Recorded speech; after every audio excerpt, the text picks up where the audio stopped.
The AAMA 501.2 test is a water infiltration test used for quality assurance, often called the hose test because it connects right to a hose. Now this test is all about the nozzle. This nozzle at the end is made by a specific manufacturer, and when you turn it to 30 to 35 psi, that's the test pressure, it will spray a specific amount of water at a specific rate. And what we want is to have this test be repeatable. We always want to start at the bottom of the window and work our way up. Because if we started at the top and it leaked down in the bottom corner, we wouldn't know whether the leak was here or up above tracking to the bottom. So we'll start at the bottom.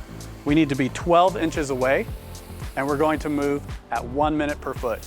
It's important to keep it 12 inches away and perpendicular to it. Now there's a little bit of variance, so we don't need to have a tape measure out the whole time. We'll turn the pressure on, bring it up, designate an area to start testing. This area looks to be about 3 feet. We would double check that.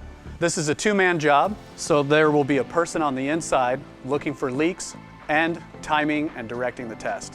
On the outside, I'm going to focus on staying 12 inches away, maintaining a steady pattern, but I focus on keeping it steady while the person inside monitors the time, the test area, and looks for leaks.